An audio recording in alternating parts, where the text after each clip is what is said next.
Footpath থেকে যারা ব্যবসা করে তাদের থেকে কম থেকে টাকা নিতে পারছে? তাদের কোনো ট্রেড লাইসেন্স আছে? রাস্তা দিয়ে আসার সময়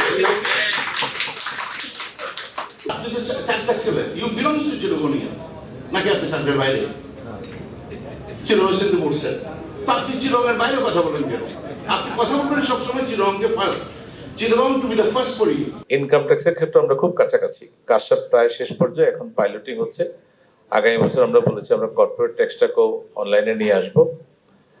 তো সেই বিবেচনায় আমরা যেটা করব যে আগামীবার আমাদের কর্পোরেট ট্যাক্স এবং ইন্ডিভিজুয়াল ইনকাম ট্যাক্স আমরা ফেরত দিয়ে দেবো। ইভেন ছোটখাটো ফেরত যেগুলো একেবারে ছোটখাটো, আমরা চাই যে ইনকাম ট্যাক্স, ইন্ডিভিজুয়াল ইনকাম ট্যাক্সের ক্ষেত্রে ইনকাম ট্যাক্স রিটার্ন সাবমিশনের পিরিয়ডটা হোক উৎসবের পিরিয়ড।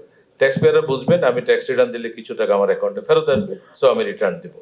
এটা হলো ট্যাক্স পেয়ারের পক্ষ থেকে ইনসেন্টিভ। আর আমাদের পক্ষ থেকে ইনসেন্টিভ হবে এর মধ্যে যারা নন কমপ্লায়েন্ট ট্যাক্স পেয়ার থাকবে, আমরা একটা সিস্টেমেটিক রিস্ক বেসড অ্যানালাইসিস করে অডিট সিলেকশন করব, সেখান থেকে আমরা কিছু রেভিনিউ এক্সট্রা পাবো এবং যেটা ফেরত দিব তার চেয়ে বেশি হয়তো আমরা আনতে পারবো, যেহেতু অতিরিক্ত রিটার্ন পড়বে। তা আমরা সেদিকে যাচ্ছি এবং আমরা অডিট সিলেকশনের ক্ষেত্রে ইনকাম ট্যাক্স এবং ভ্যাট দুই ক্ষেত্রে আমরা ম্যানুয়াল পদ্ধতি টোটালি স্টপ রেখেছি, যেটা দেখে দেখে আমাদের স্টাফরা করতো, অফিসাররা করতো।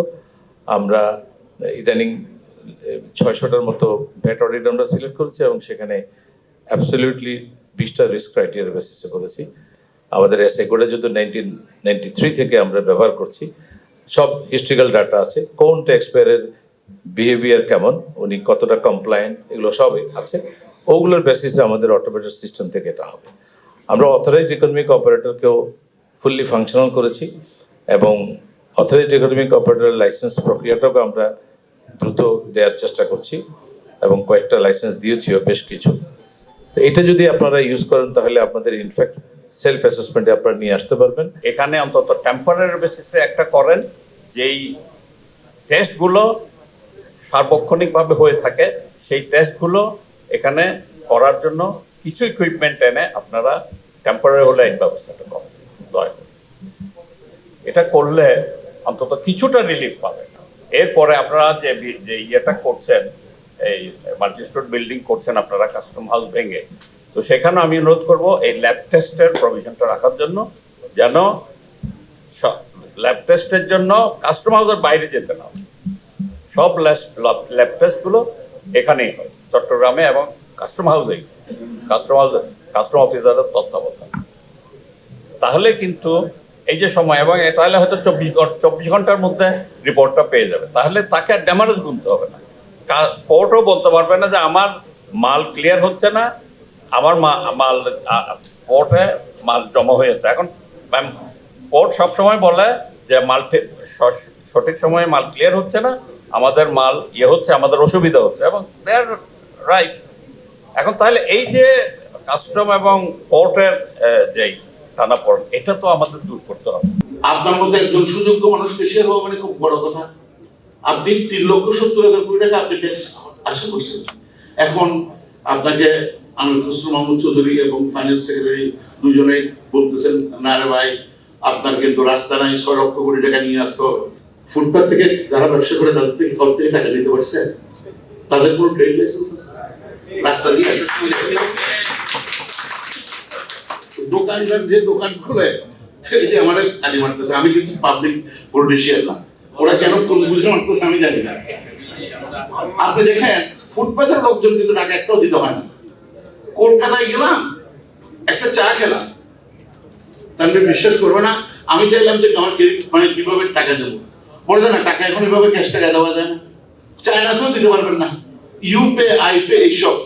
আপনি একটা কাজ করেন, আপনার যদি 6 লক্ষ টাকার ভীষণ থাকে, আমাদের এখানে মিটিং টিটিং করে এগুলি কাটাতে কিছু নিতে পারবেন না। এই মাসটাকে তবে কস্ট অফ ডুইং বিজনেস কোথায় যাবেন? আপনি একজন কস্ট অ্যাকাউন্টেন্ট এবং fellow of cost and management accountant, আপনি এত একজন পুরোনো মানুষ, আপনার সমসাময়িক সব কন্টেম্পোরারি আপনার যারা ওস্তাদ তাদেরকেও চিনি, সাংগীতদেরকেও চিনি। আপনারা সবাই বলেন আমি কিভাবে টিকে থাকি, নাম্বার 1। নাম্বার 2 হলো কি, আপনি ট্যাক্স একটা কথা বলেছেন, খুবই ভালো কথা, আপনি হলেন ক্যাশিয়ার বাংলাদেশের জন্য। যুদ্ধের কারণে, ইরান যুদ্ধের কারণে আমাদের যে জ্বালানি নিরাপত্তা বিঘ্নিত হচ্ছে, এই কারণে কিন্তু আমরা কিন্তু ডিজেলের একটি সমস্যার মধ্যে আছি। আমরা সবগুলো পেট্রোল পাম্পে যদি যাই আমরা দেখছি এই যে আমাদের তেলের সংকট আছে, এবং আমাদের যতগুলো ফ্যাক্টরি আছে, বিভিন্ন ফ্যাক্টরিগুলো ম্যানুফ্যাকচারিং ইউনিটগুলো আছে, সবার কিন্তু স্ট্যান্ড বাই জেনারেটর রাখতে হয়, এবং এই স্ট্যান্ড বাই জেনারেটরগুলো কিন্তু সব ডিজেল দিয়ে চলে। তো আমরা কিন্তু এখন আমাদের উৎপাদন ব্যাহত হচ্ছে এই ডিজেলের অভাবে। আমরা যদি দেখি যে আমাদের ওভারঅল আমরা স্ট্যান্ড বাই জেনারেটরের ক্যাপটিভ ক্যাপাসিটি কিন্তু বাংলাদেশে শুধুমাত্র ফ্যাক্টরিগুলোতে, ওভারঅল সবগুলো গার্মেন্টস ফ্যাক্টরি এবং অন্যান্য সবগুলো ফ্যাক্টরিগুলোতে অলমোস্ট 3000 মেগাওয়াটের ক্যাপটিভ ক্যাপাসিটি আছে, যেটি রাখা হয়েছে ডিজেল জেনারেটর শুধুমাত্র আমাদের যখন লোডশেডিং হবে, যখন আমাদের বিদ্যুৎ থাকবে না, তখন এটিকে সাপোর্ট দেওয়ার জন্য।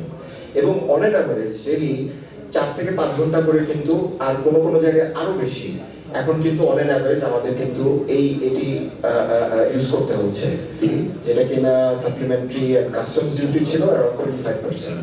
তাহলে আমাদের এই যে ওভারঅল ডিস্ট্রিবিউশন অফ যে রেভিনিউ, এটার মধ্যে আমাদের ইনকাম ট্যাক্স এন্ড প্রফিট ট্যাক্সের যে শেয়ারটি 36.5%, এটি কিন্তু আমাদের, এবং ভ্যাটের যে পার্সেন্টেজটা, এটা কালেকশন হচ্ছে যে ট্যাক্স জোনগুলো আছে এগুলোর মাধ্যমে।